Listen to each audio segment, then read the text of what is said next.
Hi, everyone. This week and into next week, we're going to talk about various kinds of instruments of national power. The instruments we'll be talking about will not include the military.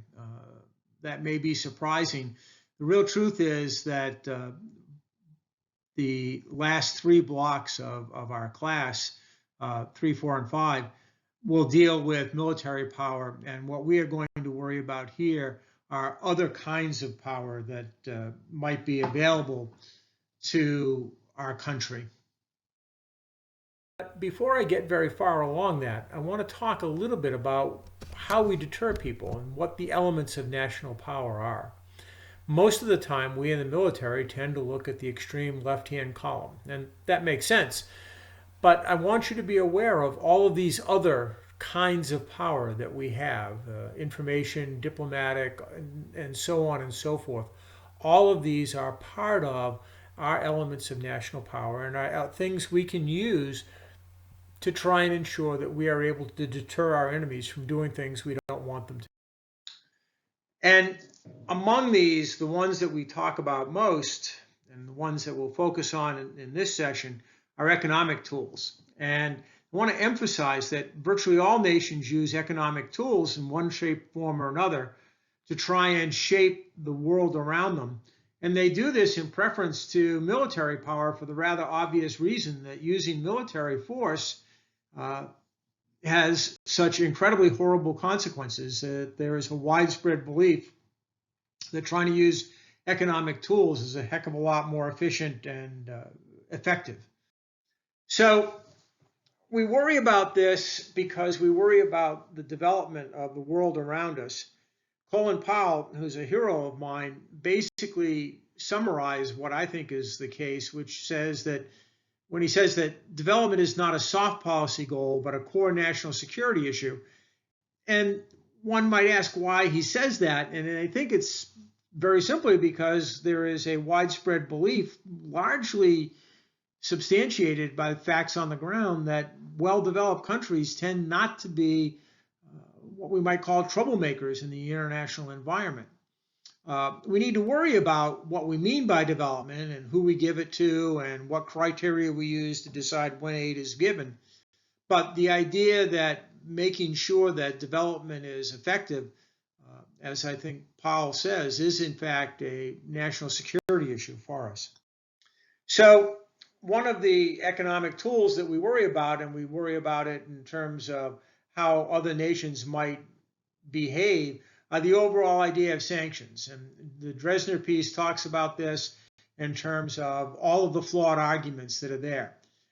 If you look at the half dozen flawed arguments that are summarized here, the important thing to understand is that Dresner makes an extraordinarily effective case for the idea that all 6 of these are false and that the truth lies someplace between. And so anytime someone says sanctions really work, it's very easy to come up with instances where they do. We can come up with instances when unilateral sanctions have worked, and so on down the line. So I want you to be aware that, in fact, sanctions can work. They don't always. And that anybody who is pushing the pessimist or the optimist line probably is not taking a look at the facts on the ground particularly well. So I've listed a bunch of these kinds of sanctions, the things that we can do, and it is in fact the case that people's behavior and countries' behavior do change as a result of any of these kinds of sanctions. Sometimes they work more effectively than others, but they do work. The important thing to remember is they don't work absolutely. Only very rarely do they work absolutely. One instance that I think is effective at trying to counter the overall argument was the end of apartheid in South Africa.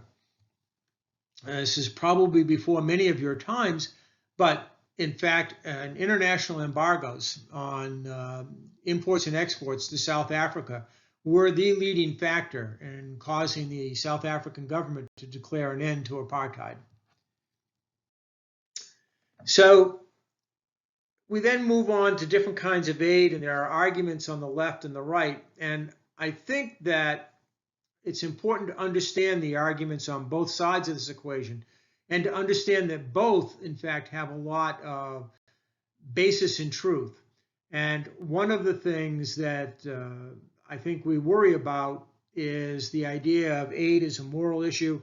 Do we really have a responsibility for helping our fellow global citizens somehow? And are wealthy nations obligated from some ethical point of view to help poor countries, many of which are children of colonization and whose poor status in one way or another is a result of the behavior of the wealthy questions?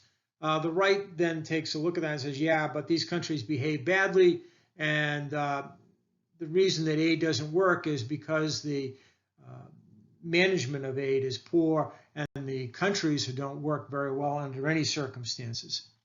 Take a look at these and try and understand where each of the truths fall.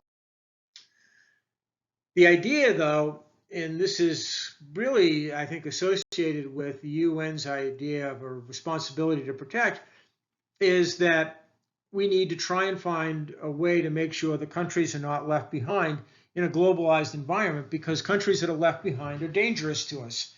And one of the things that we have found, I think, pretty consistently over time and space is that the three elements here of entrepreneurship, investment, and trade have always proven to be extraordinarily important in terms of making sure that aid will work and that it's directed in reasonable kinds of ways. At the same time, I want you to be careful about aid. I actually devote a couple of slides to this. One is the sort of BC cartoon, which says that this is just a way to take money from America, especially from the tax-paying people in America, and hand it over to oligarchs in lesser developed countries. Sort of like trying to understand how the UN works without understanding what the real missions are. I think that Berman's quotes, now a half dozen years old, are still true. And it's almost always the case that if we talk to our fellow citizens about foreign aid, they don't get what we're really doing in terms of it. Here are some of the numbers.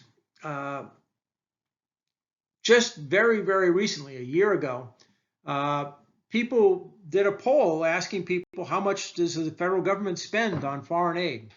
And the numbers consistently show, and this has been true for as long as I've been teaching this course and for the War College, they consistently show that the American public believes that we're spending a quarter of the federal budget on foreign aid. And of course, we don't. We typically spend less than 1% of our total budget. What is also interesting is that most people believe we should be spending about 10% of our total budget on foreign aid, or 10 times more than we are. To get to the 1%, it's important to remember that it's more than just development aid. A lot of it goes to health programs and humanitarian assistance. There's a lot of components to it. Almost everybody agrees that this is sort of the beginning of our foreign aid program, and the people on the left and the right would universally agree that in this instance, foreign aid really worked. It did speed European recovery at the end of the Second World War. It did help stop the spread of communism. And I think one of the things that's especially interesting about this was the extraordinarily bipartisan support on the part of the Congress and the executive branch in pushing the Marshall Aid through. Moving on, talk for just a couple moments about strategic communications and what we are and are not doing. Admiral Mullen's piece in the Joint Forces Quarterly remains about the best I've seen in this general area. And what Mullen contends is that the real problem is not that we don't understand how to communicate. The problem is a huge gap between what we say and what we do. And that until we can do a much better job of matching our actions with what we say, we are not going to get the kind of trust that is needed to make our communications effective. And we really don't understand that. By and large, when we get out in the field, we see people saying things, and it's enormously obvious to anyone who watches it closely that the gap between what we say and what we do is hugely detrimental to our national goals. And we seem to be unaware of that.